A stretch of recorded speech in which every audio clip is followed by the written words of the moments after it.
It is 6 o'clock. I am calling this regular board meeting to order. And our first agenda item is the Pledge of Allegiance, and we have our Highlands Hawks here with us tonight. Welcome, come on in.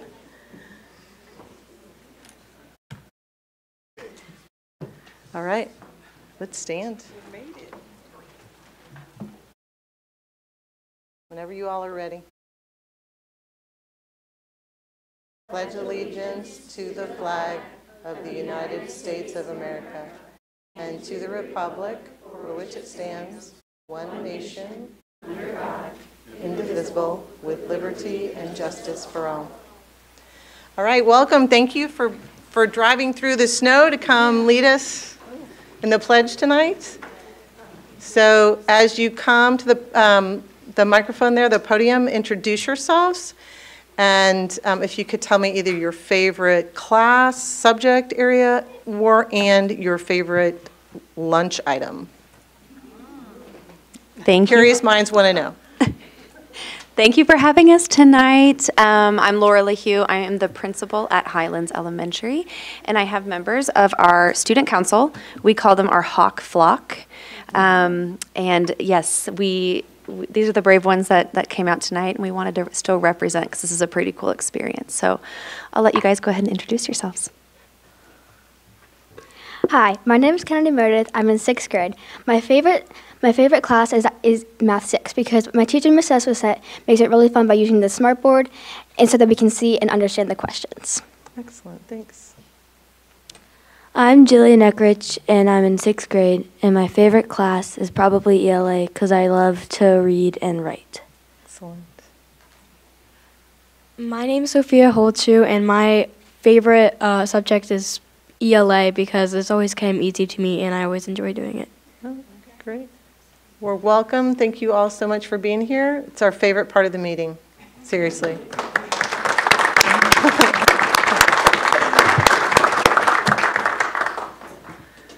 All right, and our next exciting agenda item is our oath of office for our new board members and our recently re-elected board members. So if you all would step up to the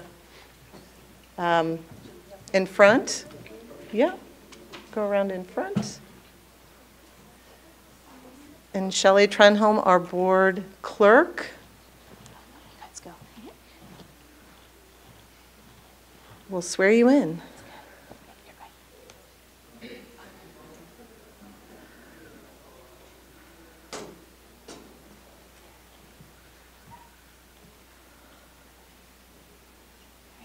Do this all at once, so can you guys all come together?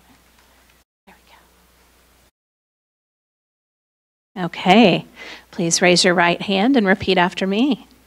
I do solemnly swear that I will support the Constitution of the United States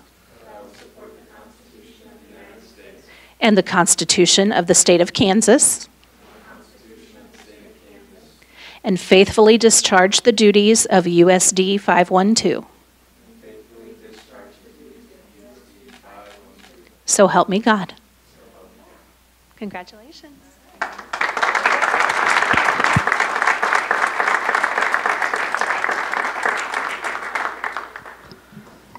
Welcome Mr. Mario Garcia and Mr. David Westbrook to the Shawnee Mission School Board. This is exciting. Yay.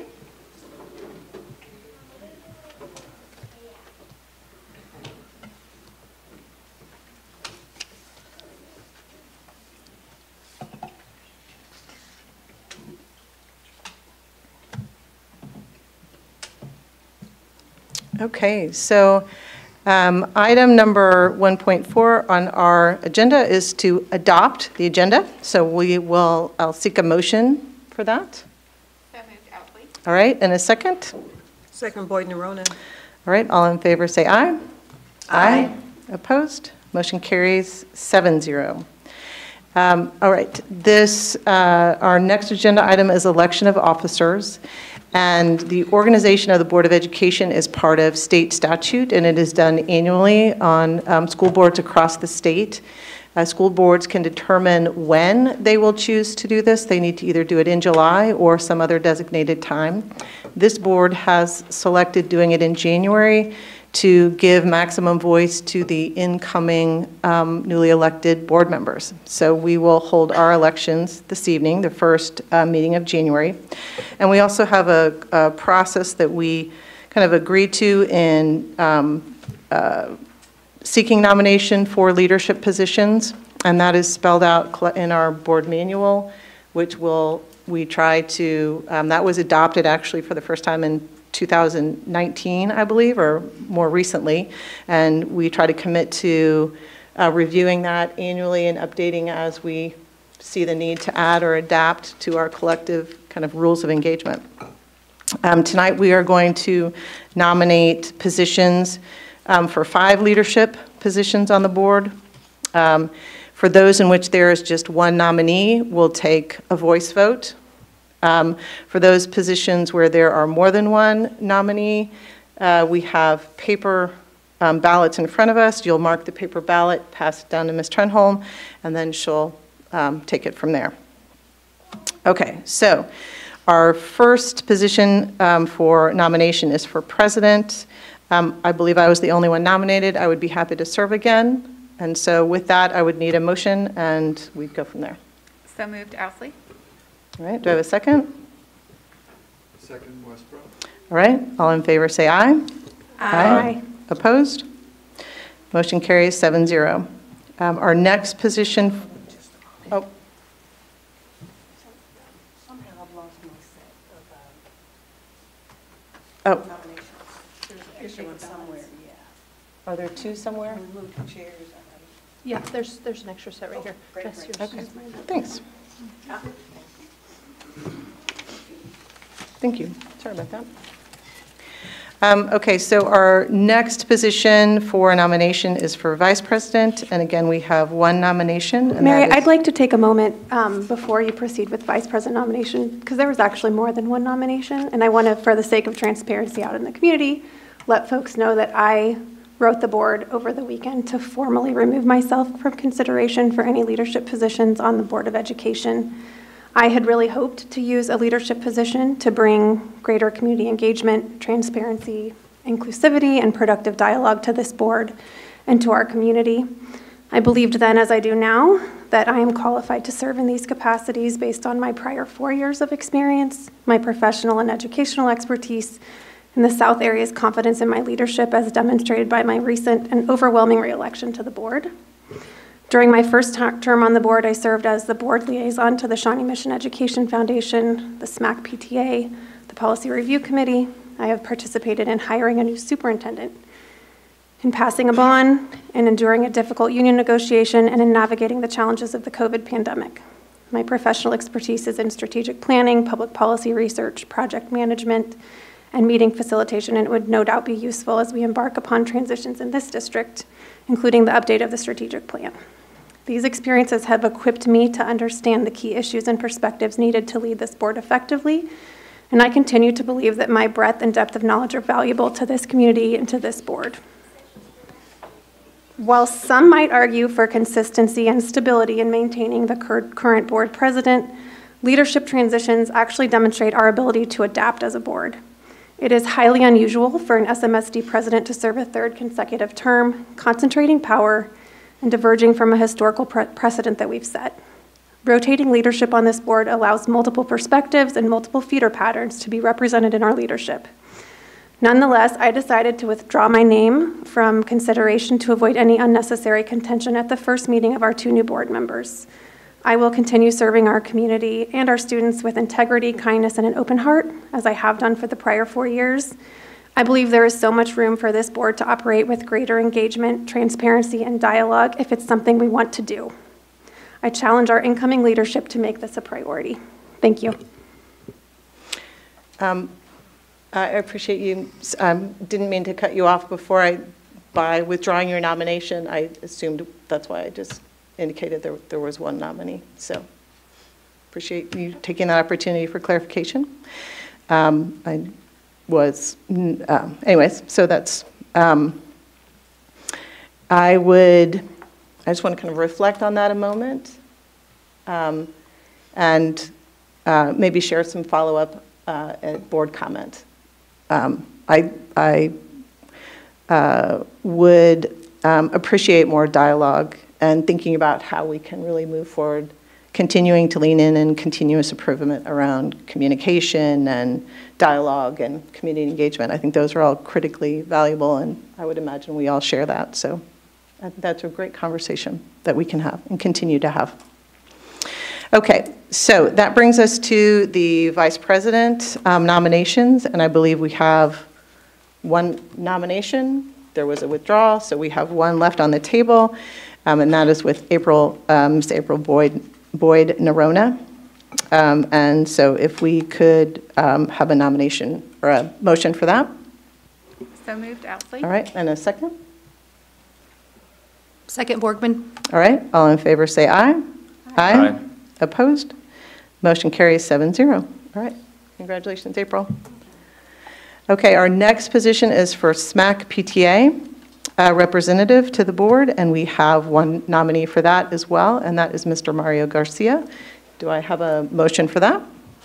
Move approval, Borgman. All right, second? Second, Owsley. All right, all in favor say aye. Aye. Aye. Opposed? Motion carries 7-0. Congratulations, Mr. Garcia, and thank you.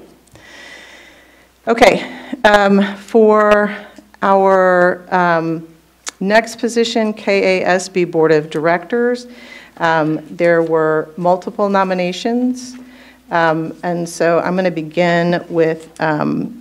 Borgman. Will you consider being a nominee for the KASB Board of Directors? Yeah, I'd love to. Okay. Ms. Boyd Nerona, would you consider being the nominee for KASB Board of Directors? Yes. Okay. Yes, I would. All right.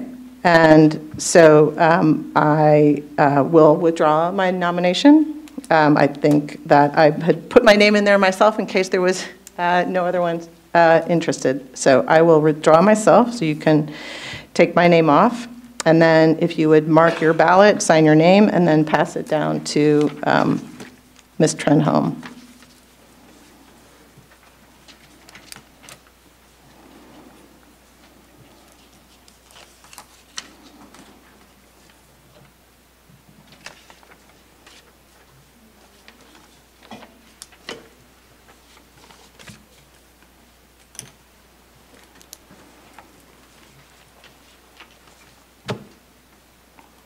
And I appreciate you both being willing to serve. I think you both do a phenomenal job.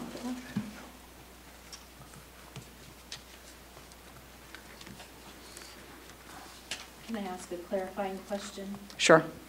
Are people allowed to vote for two people? Oh, no. I didn't. Let me. I know, it's a hard one.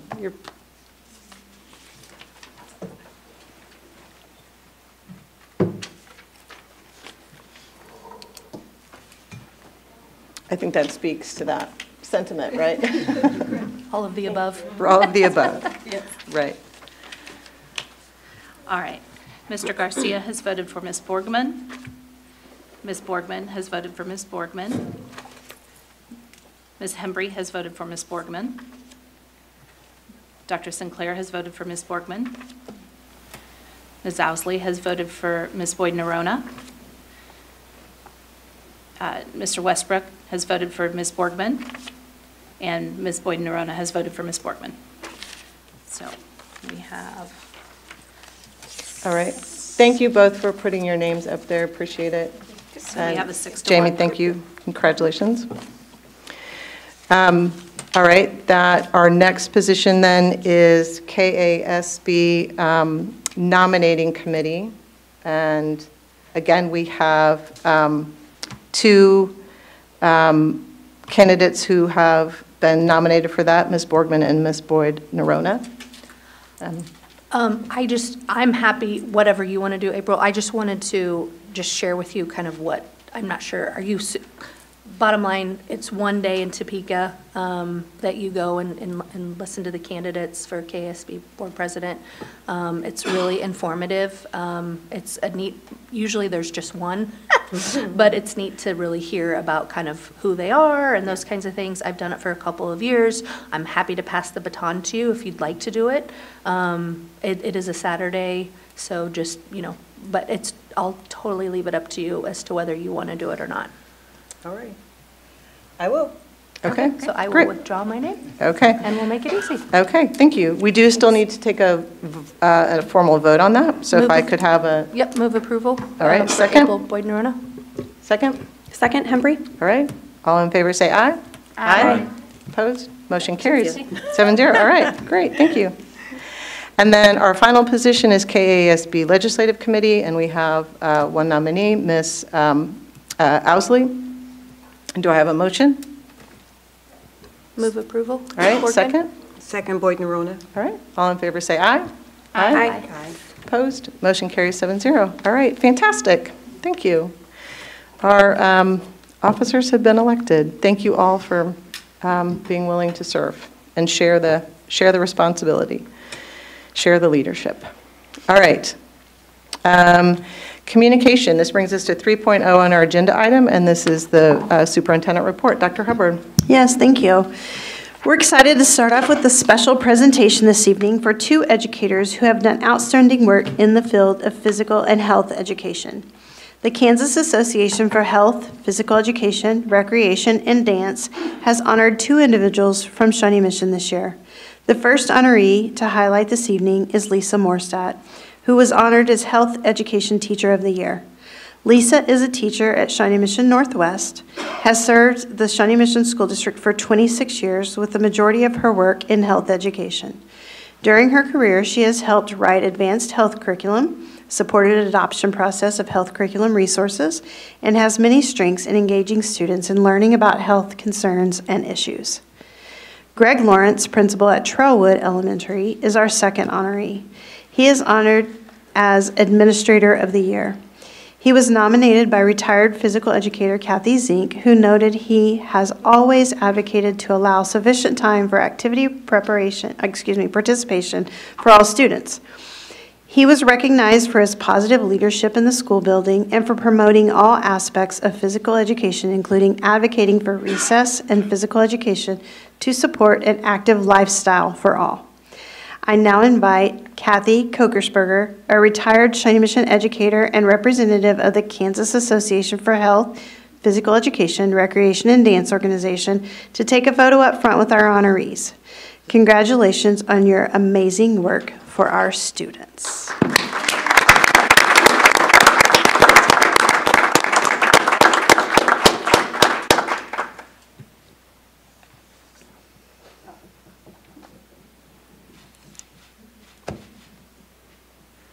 Congratulations. Yes, Lisa Gregg, congratulations again. We are excited to share that pre-kindergarten and kindergarten enrollment is underway. It's time to get these students ready for 24-25. Students are eligible for pre-K if they are 4 years old on or before August 31st, but not kindergarten eligible. Students are eligible for kindergarten if they are age 5 on or before August 31st. We'll include a link in the recap that we send via direct email to all staff and families. We encourage everyone to help spread the word that it's enrollment time. The East Central Kansas Music Educators Association recognized two educators for their outstanding contributions to music education. John Duncan, Shawnee Mission South Choir Director, was named Outstanding High School Choir Educator. Rebecca Donahue, Indian Woods Middle School Choir Director, was named Outstanding Middle School Choir Director. They were selected following a nomination and voting process conducted by their peers in the region. They were recognized during the ECKMEA District Honor Choir Concerts. Congratulations to those two. Dow Tate, instructor for the Shawnee Mission East Journalism Program, was honored as the H.L. Hall National Yearbook Advisor of the Year by the National Journalism Education Association. During his time as Shawnee Mission East Yearbook Advisor, the publication has earned 14 Pacemaker Awards, the preeminent award in high school journalism. He will be recognized by his peers in April during the JEA National Scholastic Press Association Spring National High School Journalism Convention. Congratulations, Mr. Tate. As we've mentioned in previous meetings, this year we are working on updating the district's strategic plan. The application is open for anyone to apply to serve on the Strategic Plan Cycle 2 Steering Committee. The application window will be open from January 4th to Friday, January the 12th. This plan will serve as a guide for the district's work from 2024 to 2029. The steering committee will include about 30 stakeholders representing a broad range of groups from the school district and community. An opportunity to provide input will also take place for the entire community later this month. The success of this plan relies upon broad community input, as well as individuals willing to serve, and we look forward to our community engaging in this process. It's an exciting time as we share the next quarterly digital art show for the year. This show features artwork created by students in pre-K through 12th grade from across the district. Thank you to Megan Ellis, Visual Arts Coordinator and Lenexa Hills Elementary School art teacher, and all of the educators who helped submit work. We're glad to see Shawnee Mission student artists shine. This month, the Read Across SMSD theme gives us an opportunity to engage in the world. Let's take a look. Hello, Shawnee Mission School District. My name is Lindsay Constance, and I'm an Associate Principal at Indian Woods Middle School. This month, our Read Across SMSD theme is Engage in the World. There are so many ways we can explore interests with enthusiasm and respect for others. Our elementary book this month is When Reuben Plays by Gracie Zhang. This story tells about a young violinist who takes some time to learn how to play music by practicing in the forest.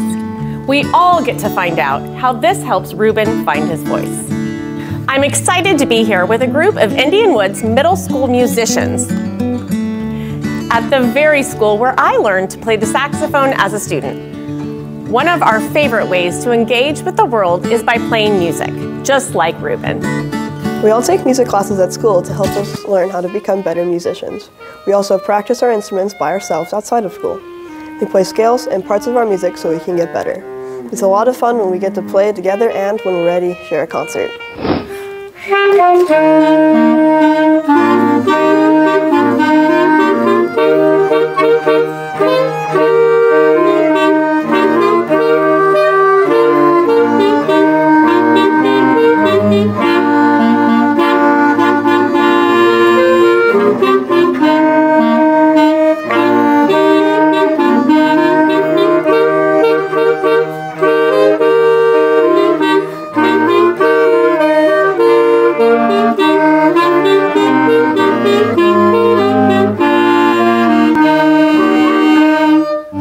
Thank you so much to all of our Indian Woods Middle School musicians.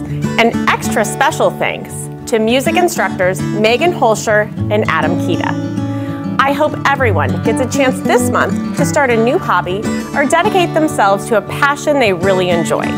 There are so many ways to engage with the world. Let's read across SMSD.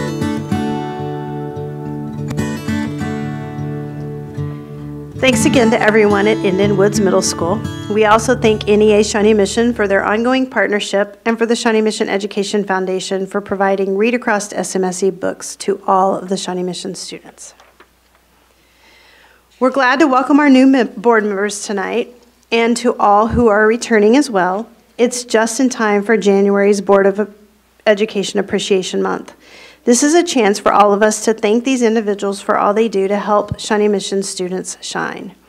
These members volunteer their time and commit so much to support us as one Shawnee Mission. Tonight we are pleased to present you with a couple of gifts, including customized stationery. These note cards feature artwork created by the Shawnee Mission School District students and staff art show honoree Caitlin Flager from Hawker Grove Middle School. We encourage all in our community to extend a word of thanks to these dedicated volunteers. We'll look forward to celebrating you the entire month of January. So again, thank you so much for your service. This is the time of year when staff are thinking about future options, and for some, what comes next is retirement. I have a couple of special ones to announce tonight. This morning, Steve Lowe, the principal at Shawnee Mission West since 2016, announced to his staff that he would be retiring at the end of the school year. For 30 years, Mr. Lowe has faithfully served the Shawnee Mission community as a teacher, as an administrator at the elementary and secondary levels. I, along with the West community, will miss his warmth, his wisdom, and his steady leadership. We will immediately begin the process of searching for a replacement for Mr. Lowe. The Human Resources team will actively recruit a talented person to fill this important role, and we will gather information from the West staff and community about characteristics they seek in a new leader.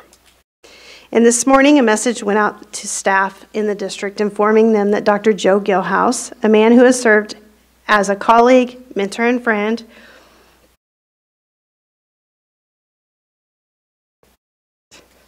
handed me his letter of retirement effective July 1, 2024.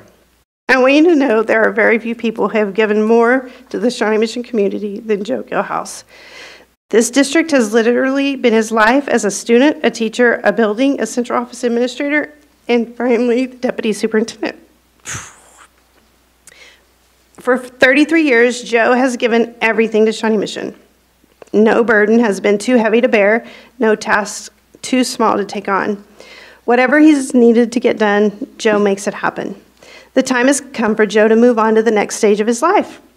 I'm happy for him, kind of, and his family. And I'm deeply grateful for everything that Joe has given to Shawnee Mission community. Joe is one of a kind, and he will be leaving mighty big shoes to fill. Please join me in thanking Joe Gilhouse for his years of service. I just want to do the quick math between Steve Lowe and Joe Gilhouse. That's 63 years of service to Shawnee Mission, and that doesn't include Joe's K-12 time, which he really doesn't like to talk about very much. But congratulations. We will greatly miss you.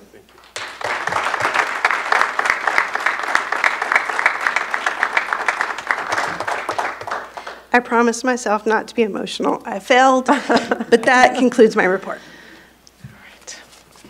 You got me tearing up over here.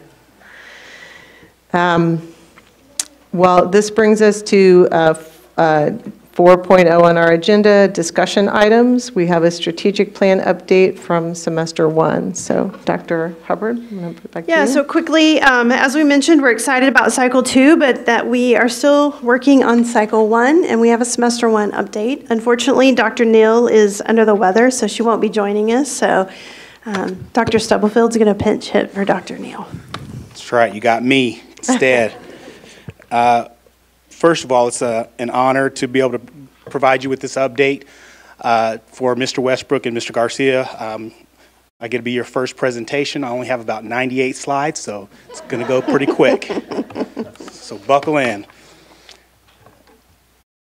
You know, before I get started, one of the things before I even stepped into this role, I was just very impressed with Shawnee Mission's commitment to the strategic plan and always using the strategic plan to drive the work. It's not like in some districts where it's just kind of completed and put on a shelf somewhere collecting dust.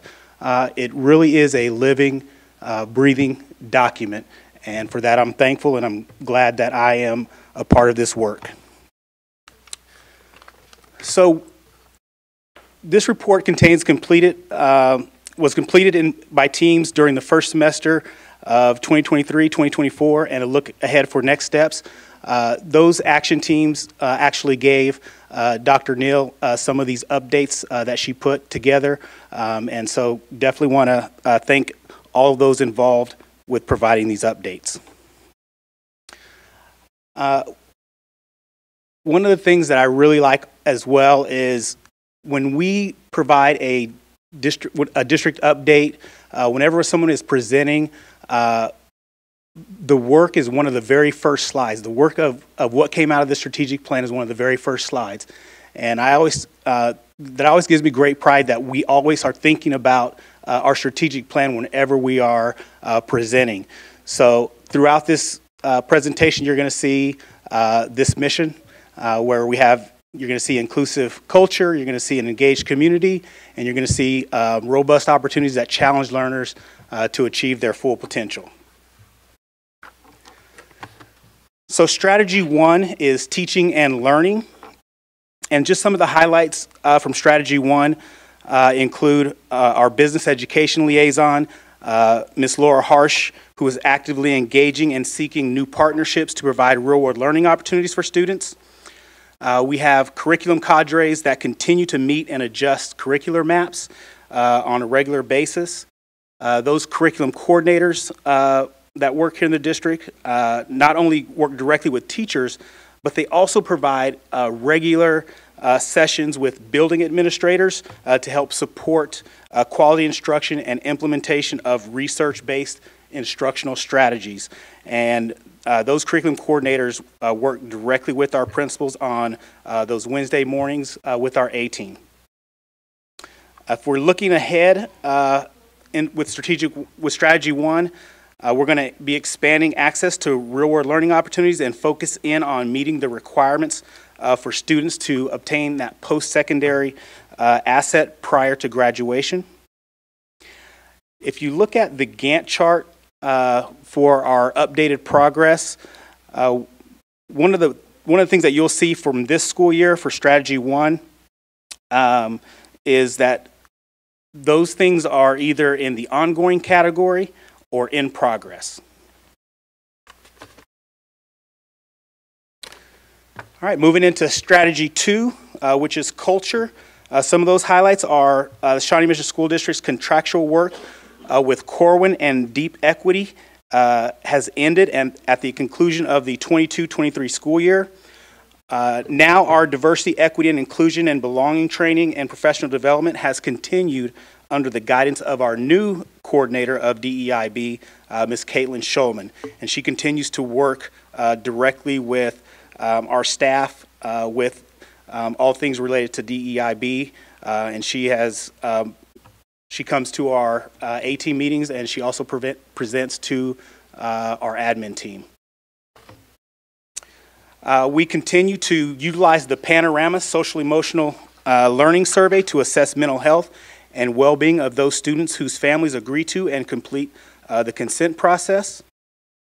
Community stakeholders continue to be an essential part of Strategy 2 by way of the Superintendent's Advisory Group, as well as building and district facilitated events. Looking ahead in Strategy 2, we have the district has adopted Character Strong as the curricular resource for social emotional learning pre-K-12. The program was launched with an overview session during our instructional fair last week with full implementation of Character Strong beginning in the next school year, 24-25. As you look at this Gantt chart for Strategy 2, again, mostly ongoing and in progress from this school year, 23-24.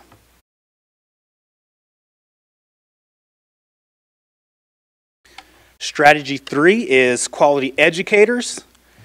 When we look at highlights from Strategy 3 on quality educators, expanded access to behavioral health support through the district's health clinic, which is very valuable and certainly a high need of ours. Again, definitely proud to be able to expand those opportunities for staff. We have ongoing focus on professional learning communities, our PLCs, to increase student achievement. We developed the Employee Experience Survey to receive feedback from staff. In the past, we had many different surveys that would go out, which would cause some survey fatigue among some of our staff. So the Employee Experience Survey is a combination of these surveys, except it has a lot fewer questions. So if you combine all of the surveys that we would typically send out to staff, it was in excess of 400 question items. Now with one survey, we have kind of gotten that down to around 65 items. Looking ahead, the survey will be implemented in early 2024. So sometime this month, that survey will be going out to our employees. If you look at the Gantt chart for Strategy 3, you'll see mostly ongoing and in progress. However, you will see a TBD section. This section refers to the development of lab classrooms. And if you remember, a lab classroom is an in-house professional development model that takes place in a host teacher's classroom during the normal school day. The committee on this strategy determined that there were other initiatives such as PLCs and response to intervention, RTI, that should be prioritized over these lab classrooms. Essentially, lab classrooms could not be supported without a complete and deep understanding of PLCs, RTIs, and DEIB.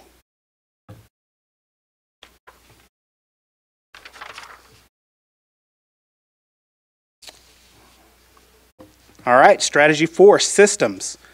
The highlight on systems is going to be, we are currently in the implementation phase of systemic professional learning using the RTI guidebook as our anchor. Our recent instructional fair included targeted focus on response to intervention best practices.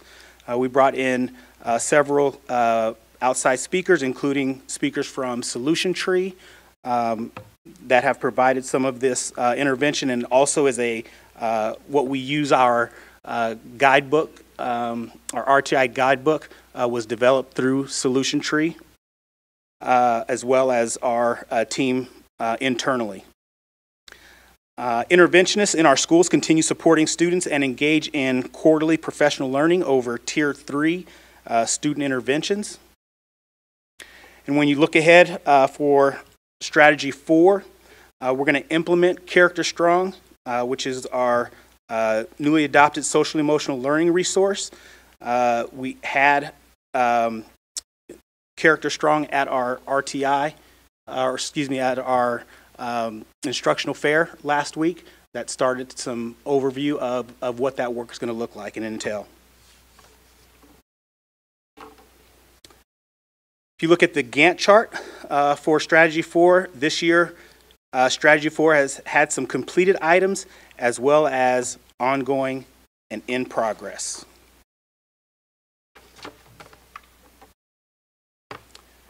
Finally, we have Strategy 5, which is facilities. If you look at some of the highlights from Strategy 5, we have Potting Elementary opened in its newly constructed building in August of '23.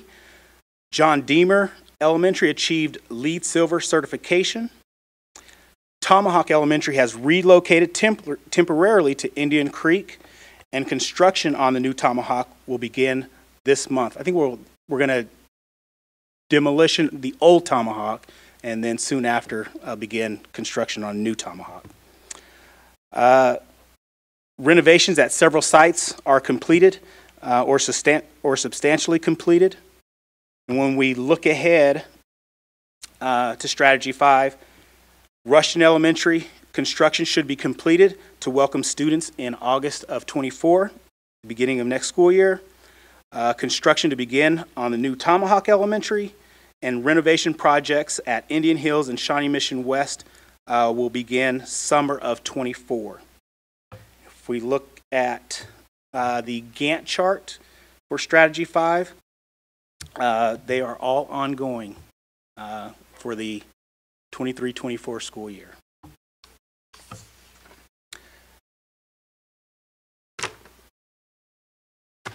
All right, as we look ahead in terms of the strategic plan, Dr. Hubbard alluded to, kind of that strategic plan cycle 2 and what that's going to look like. So members of the steering committee are being identified. That closes on Friday. So it was open last week, January 4th, and it will close January 12th. I believe last updated there were 169. Okay, I believe it's 169 applicants. I could be wrong. I'm interested to hear the number, Dr. Hubbard. All right. February of 2024, the steering committee will meet. Again, we were able to contract the services of Cambrian Group and Dr. Lindsey Gunn is facilitating our strategic plan cycle 2 work for us. He was able to provide just kind of a 30,000-foot view to our District A team at the I-Fair last week, and we look forward to seeing him again in February for 2 days of training on the 20th and 21st. 129. 129. Okay, not 69. All right. Thanks for the correction, Dr. Hubbard. Seemed really high. I couldn't remember what the number was, but I didn't think it was that high. All right, you were right as usual. Is that what you want me to, is that what you want me to say? All right. June of 24, the strategic plan cycle 2 for 24 through 29 will be presented to our Board of Education for final approval. And with that, that concludes my presentation, and I am ready to stand for any questions. Thank you. I'll look up and down the dais to see if there are any questions. Yep, Ms. Borgman. Thank you for the presentation. Appreciate it. Yeah. It was just asked a few minutes ago between public comment and the meeting, so I will ask it publicly how the committee members will be decided. If you put in an application, are we ready to share that with the public yet, or? So for steering committee, we have, in the Cambrian group, this is part of their process that we want to ensure that we have a great group that is one, diverse, but really most importantly represents the Shawnee Mission School District. So we will have parents, we will have community members, we will have students, we will have teachers, administrators. We have a couple of appointed people. NEA has a representation, the foundation has a representation, and the board. The board, that's right, those are the 3. And then in addition to that, about 1/3 of the committee will remain from the original. That's one of the things they like, is for some consistency's sake. So anyone that sat on it last time that is still in the district was asked if they wanted to continue, so that will be part of that. But we'll want to make sure that of all the applicants, we'll be looking through to make sure that we can, we call it check the box. There's this massive grid where you check how people represent. So I might be, I live in the Northwest community. I was a parent at the time. I worked for the district, so I was an employee, and so I would check 3 boxes, if you will. So we look for people that can check a lot of boxes so that we have representation of the entire community. So, and we have a lot of things that we want to make sure we represent in addition to the things I mentioned. Parent, employee, all 5 feeder patterns are represented, elementary's represented, middle's represented, secondary's represented, socioeconomic status, ethnicity, sort of my religion, gender, and just all the aspects of our community that make us who we are. So we will be working to put that all together.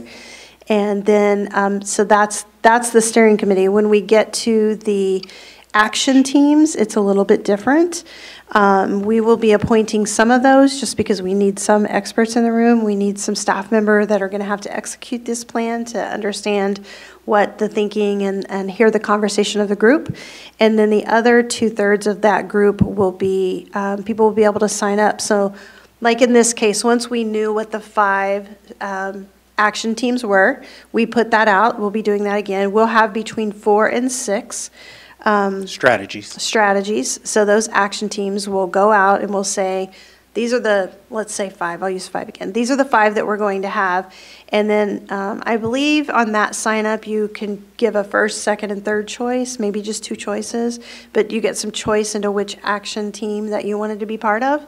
And then it was strictly lottery. Pull.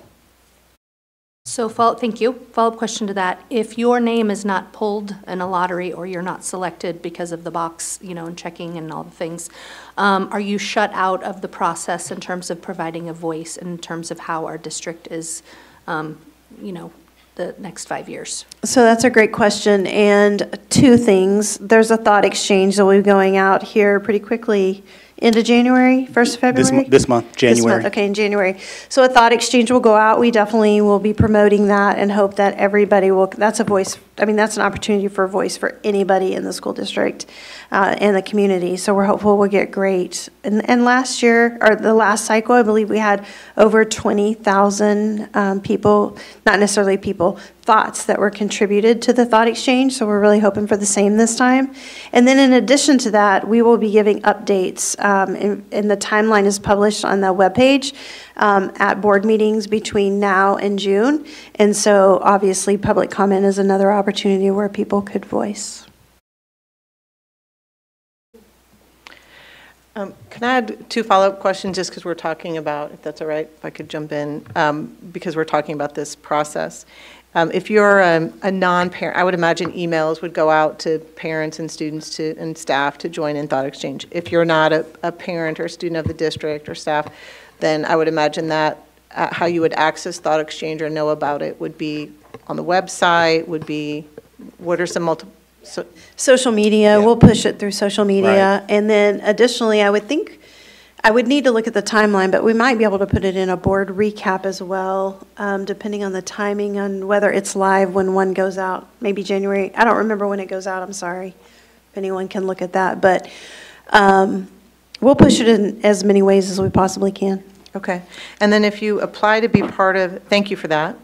If you apply to be part of the steering committee, of the 130, it'll probably get up to 170, no problem, by this Friday, because more people are going to apply. And there are 30 positions, right? So would those people automatically be put in the pool for the strategies team, or do they need to reapply? That's a great question. They would need to reapply because we would need to know their preference of what action team, what strategy they would be most interested in or have an expertise in. And we won't know that at the time, and we would need that. So they would need to reapply. Okay. Did we hit all the questions about the process for participation in strategic planning? Okay, any other questions about the presentation tonight? I just want to make a couple comments. In the last strategic planning process, we had over 300 stakeholders part of the process, whether that was through steering committee or through action teams or even subcommittees of action teams. So I'm really hopeful that we have that same amount of participation. And I just want to take this opportunity, as you look at those Gantt charts, really with the exception of, I think, 2 areas, everything is either completed or ongoing or still in progress. And we've made exceptional work, especially in the middle of with a pandemic in the middle of this. And so I'm really proud of the work that has happened in regards to this strategic plan. But most importantly, I'm proud of our staff members and community members that have stepped up to the plate and continued coming to meetings. I mean, as recently as, I don't know, right before the winter break. So I just want to say thank you to those staff members and community members that have participated on those committees. And staff members, I just want to recognize that if they are sitting on those committees, it's because they are volunteering and not being paid to do so. And I just think that's important to recognize. That means that they're dedicated to the work and willing to do the work and without a paycheck. So just a big thanks to all of those, both community members, parents, and staff members, and students who have been willing to serve. Thank you. I did have one more. I did have one question about Strategy 3 and the work that was done to really refine the questions that are going out to employees. So I didn't want to make an assumption. So there's a lot of value in the longitudinal data, and so I would imagine because it was a consolidation, there still is that opportunity to make those longitudinal to a certain extent. No, I don't think there will be, and that was one of our big struggles. Yep. And we worked with Dr. Grumman, and so this would be a baseline, right? That we're going to start a new baseline. Okay. Yeah. Didn't mean to jump in there on that one. No, there was really no way to bring it from all that we had to. We had so many out there from lots of different parts of the organization. You know, from HR to CNI to professional learning to our O&M, operations and maintenance. So everybody had these surveys that were just floating out there. And so we really did try to take the best parts of each one of those areas to pare down what that looks like for our staff. And we are going to give it, we're going to do it one time a year. Okay. And consistently the same time of year? Consistently the same time of year, and then, again, we're going to have to start a new baseline. Okay. I mean, you know, sometimes that improving and strengthening the quality of the data, and it's tied to the strategic plan, there's pros and cons. I also think coming out of the pandemic, it'll be a good baseline. Yeah. Okay. Thank you. Appreciate that. Hard decisions I'm sure you all had to make, so. Okay, any other questions about the presentation, strategic plan? Okay, thank you so much. Thank you. And I hope Dr. Neal is feeling better soon. All right, so we have consent items. So we have consent items beginning as noted in 5.1, and it takes us through 7.3. So if there are no motions to pull any of the consent items out, I would seek a motion to approve the set. So moved, Owsley. All right, second? Second, Garcia. Okay, all in favor say aye. Aye. Opposed? Motion carries 7-0. All right, we have one action item on our agenda, 8.1, resolution to establish Board of Education meeting dates on June 24, 2024. Dr. Hubbard. This is just a resolution required by state law to say that we're going to establish our board meeting dates in the beginning of the summer, or excuse me, at the beginning of the school year, so in the summer in June. And this is a resolution required to allow us to do that. All right, and so we typically, I believe, have to read, we typically read resolutions, and so I'm springing this on Ms. Boyd-Narona. Do you want to read it, or does anybody else want to read, or I can read the resolution before we? I got it. Okay. All right. Oh, thank you. That's okay. Whereas KSA 72-1138 requires boards of education at the first meeting on or after the second Monday in January, or at a later date during that calendar year, if so determined by the board at that first meeting, to adopt a resolution to establish its regular board meeting dates, times, and location, as well as the alternative date and time of any meeting if the regular meeting date falls on a Sunday or holiday, whereas the Board of Education must act each year on or after the second Monday in January and before February 1st of each year or at a later date during the calendar year to establish its meeting dates, times, and location. Be it resolved pursuant to KSA 2019 Supplemental 72-1138 that the Board of Education of Unified School District Number 512, Johnson County, Kansas, at its meeting on January 8, 2024, does hereby adopt this resolution to establish the day of the week of the month, time, and location for regular Board of Education meetings, and any alternative meeting dates to be held during the 2024-2025 school year at its June 24th, 2024 organizational board meeting. If the established meeting date falls on a Sunday, a legal holiday, or a holiday specified by the Board of Education, such regular meeting will be held on the day following, commencing at the same hour and location as detailed above. The Board of Education reserves the right to adjourn any regular meeting to another time and/or place. All right. So with that resolution, do I have a motion to approve? Move approval, Hembry. Thank you. Second? Second, Owsley. All right. All in favor say aye. Aye. Opposed? Motion carries 7-0. And thank you, Ms. Boyd-Narona, for reading that.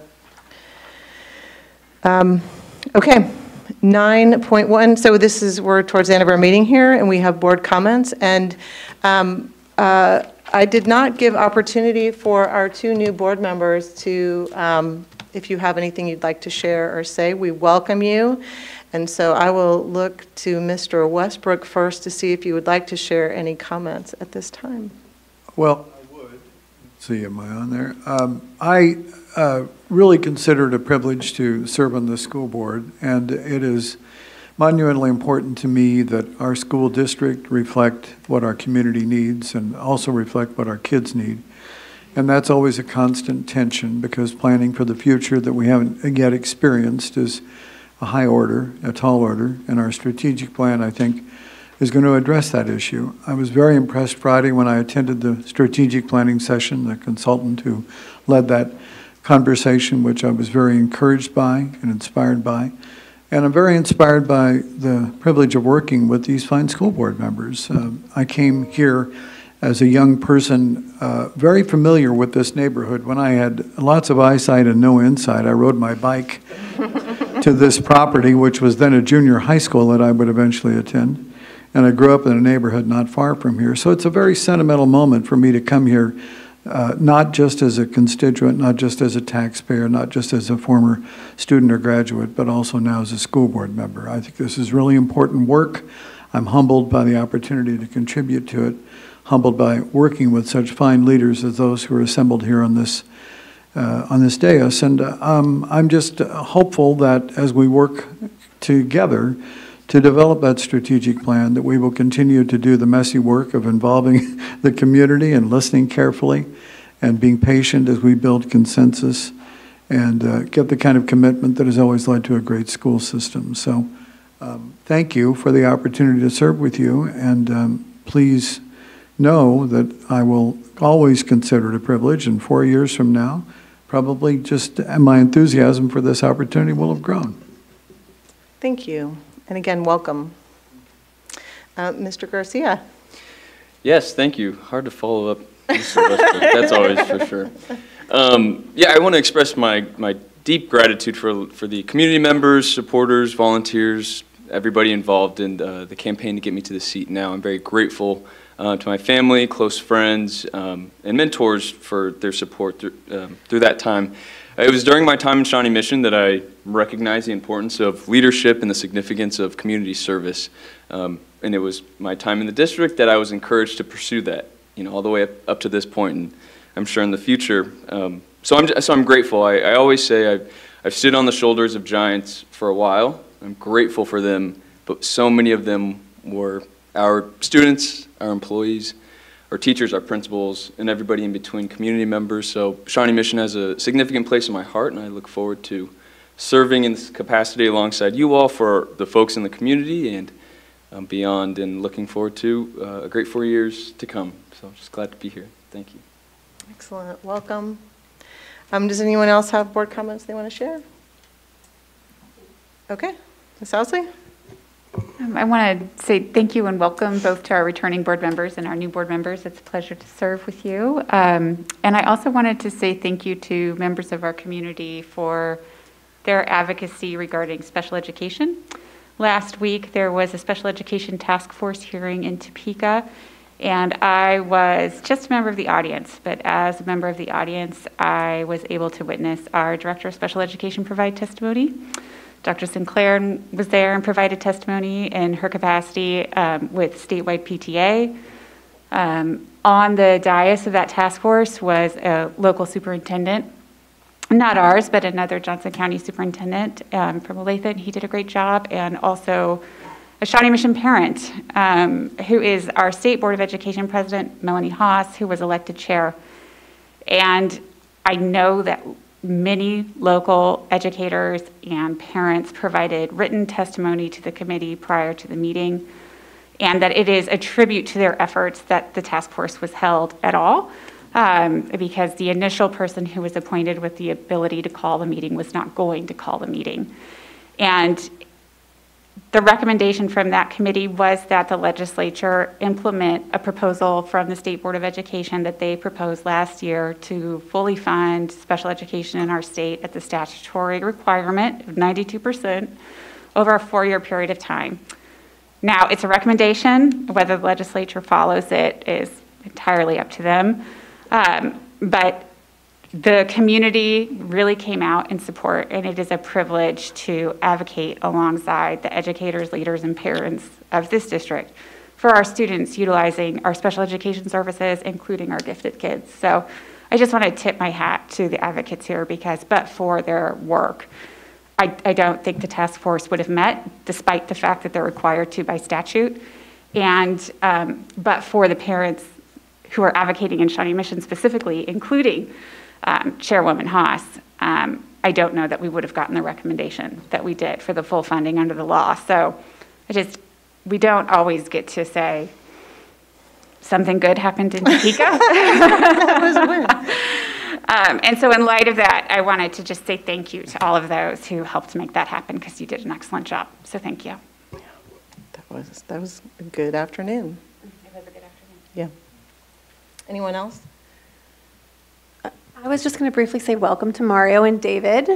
Jamie and I had the privilege of running alongside you, and I had the privilege of voting for you, David. It was an exciting vote to cast, second only to voting for myself. It was great to get to vote for you on Election Day. Mario, if I lived up north, I would have voted for you in a heartbeat. So I'm really glad to have both of you on the board and really excited about the next 4 years. Good. Well, I'm just going to add a quick comment in the spirit of new board orientation and professional development. I think you all have attended your 5th session on new board orientation. Is that right? Just yesterday? I don't know. It's a lot to learn, right? It's a lot of information. And February 3rd, I think, which is a Saturday, Shawnee Mission is hosting a new boardsmanship workshop led by KASB for new area school board members. And I know I'm personally going to try to attend for part of that day, and it might be helpful if we all try to step in if there's opportunity and time, just to get a refresher course on boardsmanship and how we might collectively look to work together for continuous improvement. I want to take to heart, Ms. Hembury, some of your concerns that you've raised, and I want us to think about what we've done and how we can add to that. And so I did reflect earlier on some of the things that this board has embraced since 2019 to really move forward with issues of improving communication and transparency and just general dialogue and working together, because a strong board, I think, is really important for the leadership of our district. And so I wrote down about it, there's about a dozen things I was kind of thinking that this board collectively has taken on since at least 2019. So I think Heather and I are we were elected in 19 and then the rest moving forward. So kind of that's where I was thinking from that starting point. So we've increased the number of board meetings from 1 to 2 per month. We've expanded the development of board agenda, so that process of developing the board agenda to include the vice president and a rotating board member, along with the president. We've established a standing board policy review subcommittee of board members. We've established a standing board finance and facilities committee with members appointed from across the district. We've adopted a board procedures manual intended to define our mutual expectations and guidelines and procedures to promote that good governance practice. And I encourage us to, really find the time to review that and update that. And maybe we can look to having a retreat sooner rather than later to have that conversation and to have that review. We've adjusted our leadership election cycle to try to empower board members as they come on from the very beginning.